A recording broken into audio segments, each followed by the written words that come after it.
Hello students, welcome back to another class of EVS. This is Shivani and in this class we will extend our last class EVS chapter, that is chapter number 20, Whose Forest. Students, in the previous class we read about Suryamani, her struggles to save forest and her success. But in today's class we will see how people live and do farming on the hills of Mizoram. So let's start the class. Lottery for farming in Mizoram. You read about the forest of Jharkhand in Suryamani's story. Now read about forest on the hills of Mizoram. See how people live there and how farming is done. Students, have you heard the word lottery? Yes, it means lucky draw. But here lottery for farming is somewhat strange. But do you know students, in Mizoram the land is not a personal property. Here the land belongs to the whole village and everyone gets chance to do farming in the form of lottery. So students, let's go to next paragraph. Ding ding ding. As soon as the school bell rang, Lamtea, Dingy, Dingima picked their bags and hurried home. On the way, they stopped to drink water from a stream in a cup made up of bamboo, which was kept there. Yes, 3 school students. Who? Lamtea, Dingy and Dingima. As the bell rang, they picked their bags and ran towards their home. On the way, they stopped near a stream. So students, this is a tendency of each and every child. On the way, they stopped near a stream. Stream means children? Yes, water coming from the mountain. They stopped there and drank water in a cup made up of bamboo. Have you seen cup made up of bamboo? Yes, you might have seen in televisions or in some fairs. Today not only the children, even Saima sir was in a hurry to get back. Today there would be a special meeting of the village council, that is Panchayat. At the meeting there would be a lottery to decide which family will get how much land for farming. The land belongs to the whole village and not to separate people. So they take turns to do farming on different parts of the land. Students, not only these school children but their teacher, who? Saima sir, he was also in a hurry for his home. But why they all are in a hurry? Because a special meeting is going to be conducted in the village and in that meeting it will be decided that which family will get how much land to do farming in the form of lottery. Now let's move to the next paragraph. A beautiful pot made of bamboo was shaken well. One chit was taken out. Saima sir's family got the first chance. He said, I am happy that my family gets to choose first. Students, now here comes the head of the village with a beautiful pot made up of bamboo. He shook the pot and one chit was taken out. This time Saima sir's family got the chance to do farming. But this year we cannot take more land. Last year I had taken more and was not able to farm it well. After my sister Jiri got married and went away, it is difficult to manage farming alone. Saima sir is happy that his family got the chance to do farming. Why? You know students, farming is not an easy job. It requires lot of labor and hard work. Now Saima sir's sister got married and she went away. And it is difficult to manage the farming alone. That's why he refused to take more land. Now Saima sir asked for 3 tin of land. Little Mathani asked, what is 3 tin of land? Chamui explained, the land on which we grow 1 tin of seeds is called 1 tin of land. One by one, the village families got their place of land for farming. Saima sir refused to take more land, so he asked for 3 tins of land. Now what do you mean by 3 tins of land? Yes, it is unit of measuring land. 1 tin of land means the land on which 1 tin of seeds can be grown. Same as 3 tins of land where 3 tins of seeds can be grown. Now before moving to the next paragraph, few questions are to be discussed. Tell me, which are the states around Mizoram? Yes, as you know there are many states in India. Now tell me, which are the states near Mizoram? Yes, the states around Mizoram are Tripura, Assam and Manipur. Now the next question. Chamui said they measure land using tin. Which are the other ways of measuring land? Can you answer? Just try. Yes, you all are right. Some of the other ways of measuring land are in yards, in square meter, bigha, etc. Now next one. Returning from school, children drank water in a bamboo cup. Who do you think would have made this cup and kept it in the forest, and why? Just think. Yes, the Adivasis would have made the bamboo cup. They made those cups to help travelers passing through the forest. Now next question. Have you ever seen anything which people are free to use with no one there looking after it? Yes, I have seen piaus, baulis, etc. which people are free to use with no one there looking after it. So students, let's move to the next paragraph. In this paragraph, we will read about the unique method of farming, that is jhum farming. Jhum farming is very interesting. After cutting one crop, the land is left as it is for some years. Nothing is grown there. The bamboo or weeds which grow on that land are not pulled out. They are cut and burnt.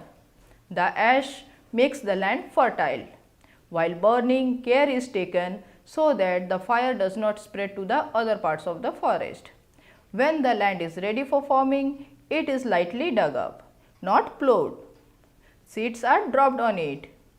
In one farm, different types of crops like maize, vegetables, chilies, rice can be grown. So students, jhum cultivation is done in forest as well as hilly areas where no chemical fertilizers or pesticides are used. Only natural soil fertility is used to grow many crops together, and this is also called mixed cropping. After the harvesting, the land is left alone for some year so that it regains its fertility. After few years, people return to the same land and cut all the weeds and bamboos and burn them because the ash make the soil more fertile. Weeds and other unwanted plants are also not pulled out. They are just cut so that they get mixed with the soil. This also helps in making the soil fertile.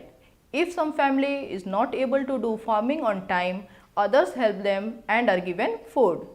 So students, you can see in this farming, few plants are not pulled out or not dug up. They are left as it is so that it can make the soil more fertile. And even those who can't do farming on time, then their family members or their friends or other villagers help them.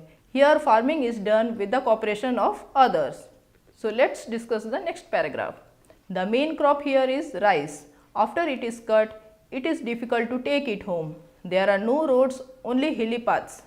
People have to carry the crop on their backs. This takes many weeks. So students, after harvesting the crop, people carry it on their backs. But why they carry it on their backs? Yes, because there are no roads on hilly areas. Even our government and other organizations are also facing problems to launch many projects. And finally, it also affects the development of those hilly areas. But students, government is now trying to overcome this problem. And for that, government is trying to improve the communication system of these areas. Now let's see what happens next. When the work is over, the entire village celebrates. People get together to cook and eat, sing and dance. They do their special chirao dance. In this dance, people sit in pairs in front of each other, holding bamboo sticks on the ground. As the drum beats, the bamboos are beaten to the ground. Dancers step in and out of the bamboo sticks and dance to the beat. So students, it is a human tendency that whenever our work is done, we celebrate it with joy with our family members, our friends, etc. And how we celebrate? Yes, we celebrate by cooking, eating, singing and dancing. With whom? With our family members and friends. People in Mizoram also celebrate and they perform their dance, that is chirao dance. It's a very special and famous dance form performed by the people of Mizoram to mark the completion of harvest.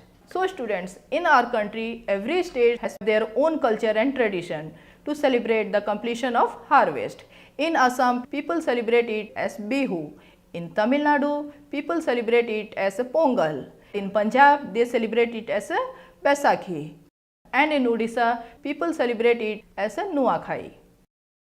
Children, do you know Chirau dance is most popularly known as bamboo dance? Yes, you might have seen in televisions. Here, both men and women come together and perform this dance.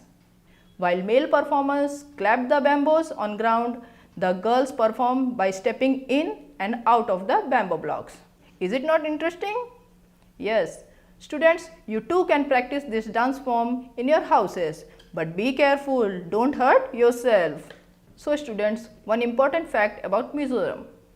About 3/4 people in Mizoram are linked to the forest. Life is difficult, but almost all children go to school.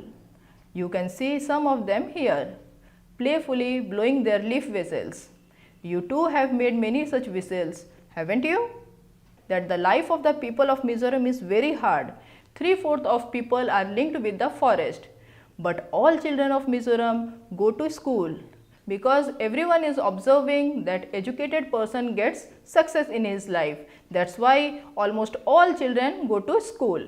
Do you know children, their literacy rate is 91.3% and this state is holding the third position in our country.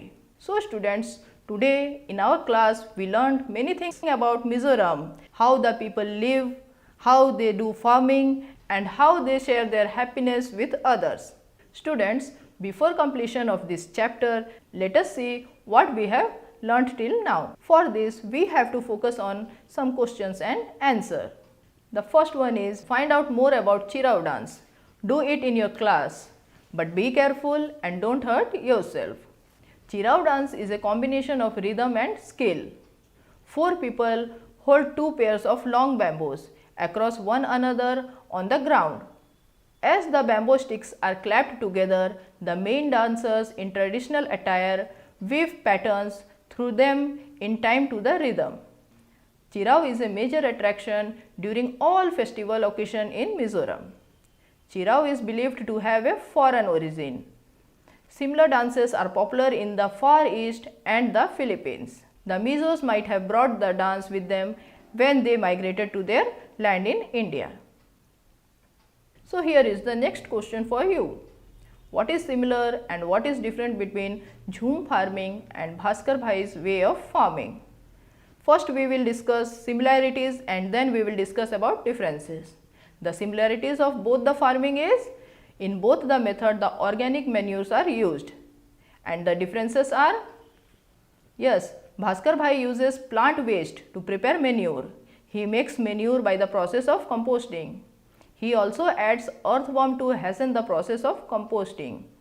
On the other hand, in case of Jhum farming, weeds are burnt in the field and ashes are mixed with soil. The ash acts like manure. Bhaskar Bhai plows the land before sowing the seeds. In Jhum farming, furrows are made with sickle before sowing the seeds. Now students, one more question for you. Explain in your own words why forests are important for the people living in forest? Yes, for people living in forest, forests are very important. Forest is an important resource. Forest provides firewood to be used as kitchen fuel. It provides different fruits and edible roots. Forest provides medicinal plant. Many forest produce are used to make useful articles which are sold in the market. The life of Adivasis entirely depend on forest. Now students, did you find something interesting in Jhum farming? What is it? Yes, some of the interesting thing in Jhum farming are as follows. A new patch of land is cleared by slashing and burning the plants. Number 2 is weeds are burnt and ashes are mixed with soil. And the third one is mixed cropping is practiced in Jhum farming. So students, in this part we discussed about the life of the people living in the forest of Mizoram. In our previous class, we read about Suryamani of Jharkhand. Both the stories of this chapter connected with the life of the people living in the forest. Now I hope you are aware of the life of the people living there. How they are leading their life, how they all are celebrating their happiness and the difficulties they face in their day-to-day life. So students, this much is for this chapter.